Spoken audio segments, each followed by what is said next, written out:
Salut, c'est Hélène. Aujourd'hui, je vais te parler de l'alimentation végane industrielle. Alors, j'ai commencé à m'intéresser à l'alimentation végétale en 2016 suite à un constat du naturopathe qui m'a dit que je consommais trop de protéines animales et c'est ce qui me déclenchait en fait l'inflammation de l'intestin. Je pense que je ferai une vidéo spécifiquement sur ce sujet, sur mon cheminement. En 2016, je trouve qu'il y avait quand même beaucoup moins de produits véganes industriels disponibles dans les magasins. Toi, dis-moi, est-ce que tu as fait ce constat aussi? Est-ce que tu trouves que l'offre s'est développée? En tout cas, du moins, je m'intéressais beaucoup moins aux simili. J'essayais tout simplement de cuisiner des produits bruts, des légumes, des fruits, des céréales et tout ça. Avec le Club V et les réseaux sociaux, j'ai commencé aussi à m'intéresser à toutes les nouvelles offres qui sortaient, tout simplement pour pouvoir en parler et conseiller les personnes qui me suivent. Il y a un gros débat depuis quelques années où à chaque fois que je poste quelque chose, par exemple comme les Kit Kat vegan, les rillettes Bordeaux Chanel vegan, ce qui ressort, c'est que c'est de la merde, que ça engrosse les industriels, que ça c'est donner son argent en fait à des industries qui vont utiliser cet argent pour l'exploitation animale. Et c'est vrai que moi j'ai toujours pensé que de toute façon si j'achetais mes fruits et légumes directement chez le producteur, mon argent il allait s'acheter de la viande avec. C'est quand même compliqué de trouver des producteurs ou des personnes chez qui se fournir qui sont 100% véganes. Donc c'est vrai que je préfère évidemment soutenir des petits agriculteurs, des petites sociétés véganes et tout ça. Mais en même temps, je me suis toujours dit, si les industriels développent leur gamme végane, ça va être accessible à beaucoup plus de personnes. Car en même temps, il n'y a pas tout le monde qui fait ses courses dans des magasins bio ou quoi que ce soit. C'est mathématique, hein. Plus il y a d'options, plus on en parle à la télé, plus c'est développé, plus ça va toucher de personnes. Et je sais pas, la personne qui va acheter son steak haché va voir un steak haché végétal à côté. Au moins, même si elle l'achète pas, elle commence à le voir. En fait, inconsciemment, ça va planter des petites graines et les personnes là vont peut-être se poser des questions. Je sais pas ce que t'en penses, dis-le moi toi en commentaire.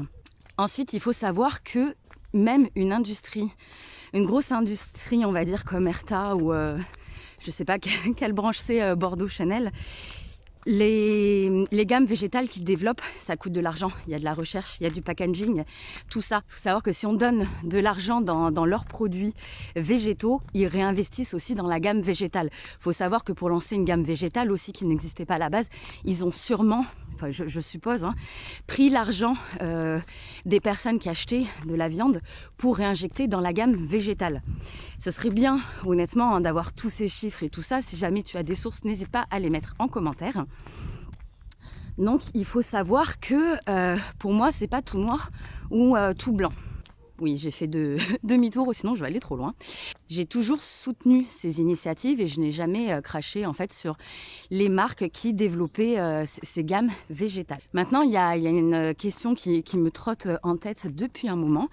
C'est est-ce qu'à la fois c'est promouvoir des produits véganes, transformés aussi dans un sens, ou mettre plus en avant une cuisine végétale, mais simple. Moi, si vous me suivez depuis un petit moment sur les réseaux sociaux, que ce soit YouTube, Instagram ou Facebook, le Club V, je partage aussi mes plats du quotidien qui sont souvent très simples. C'est des produits, des légumes que je cuisine aussi simplement avec des choses qu'on peut trouver un petit peu partout et c'est vraiment le type de cuisine que je consomme régulièrement. Actuellement, j'habite en Estonie et je rentre voir ma famille de temps en temps en France. Et c'est vrai que quand je suis en France, j'en profite pour tester plein de nouveaux produits pour pouvoir en parler. Et la dernière en date, c'est donc Lidl, il y a quelques jours, qui a sorti énormément de produits et je me suis jetée dessus en me disant bon c'est super, je vais tester plein de nouvelles choses, je vais pouvoir en parler et tout ça. J'avais pas regardé la compo quand je suis allée en magasin puisque c'est vrai que quand un produit vegan sort, je fais attention qu'il n'y ait pas de produit animal dedans, mais je fais un peu moins attention aux valeurs nutritionnelles, chose que je faisais beaucoup plus avant. Je suis tellement contente que la gamme végétale se développe que c'est vrai que je fais moins attention aux valeurs nutritionnelles. Alors généralement, je ne déjeune pas le matin, mais puisque j'ai acheté de la pâte à tartiner et du lait de soja aromatisé au chocolat, ce matin, je me suis fait une petite tasse de chocolat.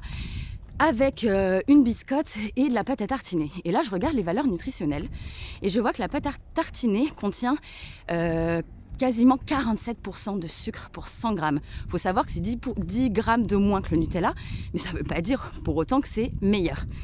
Le lait au chocolat contenait 7 grammes, je crois, pour 100 millilitres. Là, je me dis, mais en fait, de bon matin à jeun, je me mets de la merde directement dans mon corps, parce que j'imagine bien que c'est un sucre blanc raffiné.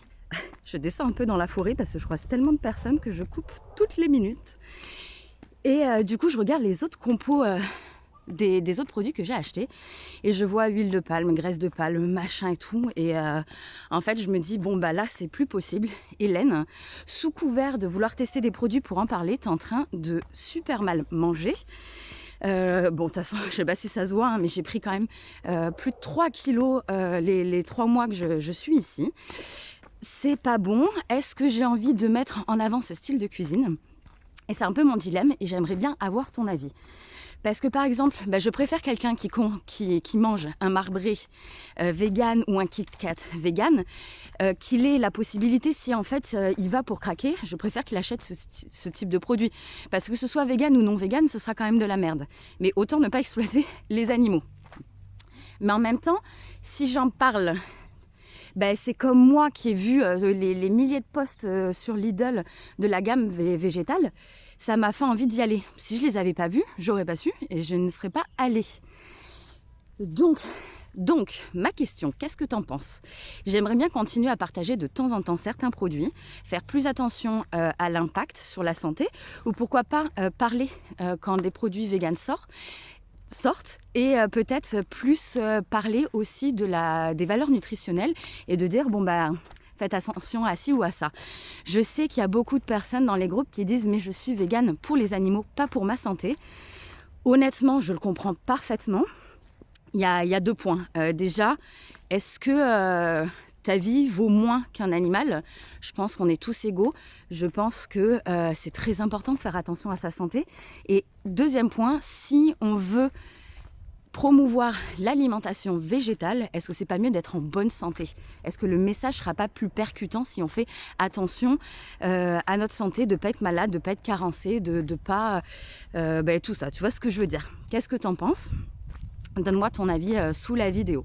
Et en fait, ce sujet m'est revenu aujourd'hui. Je me suis dit, Hélène, prends ta caméra, parle-en, puisqu'hier, j'ai fait un atelier avec Gabriel, qui est dans le Var, à Saint-Cyr-sur-Mer, qui propose des ateliers sur l'alimentation végétale, sur comment décrypter les étiquettes et sur plein de choses comme ça qui gravitent autour du bien-être et pas que par rapport à l'alimentation.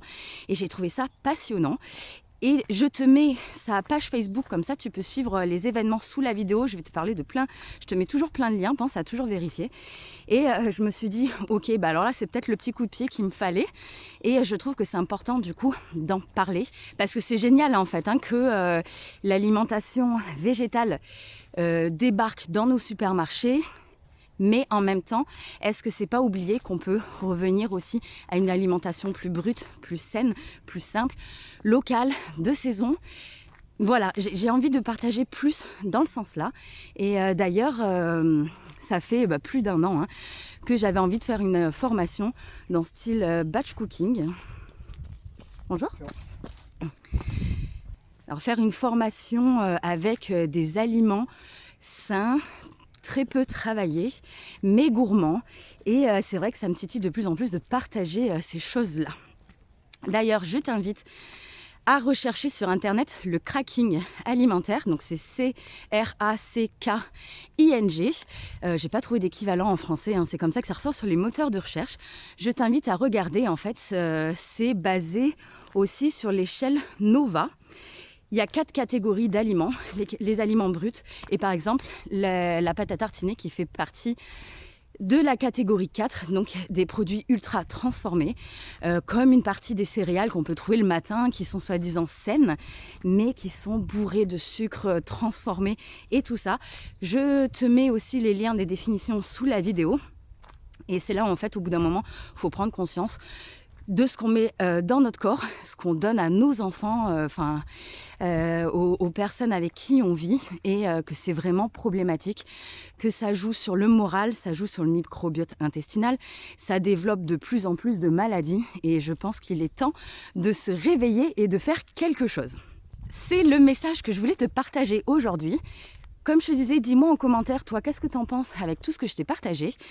Qu'est-ce que tu en penses du fait que l'alimentation végétale comme ça soit de plus en plus disponible, mais en même temps industrialisée ? Après, industrialisée, ça ne veut pas forcément dire que c'est mauvais pour la santé, hein.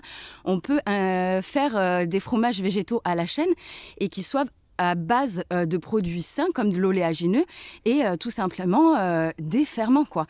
Faut pas tout diaboliser. Mais du coup, moi, je te parle vraiment des produits ultra transformés.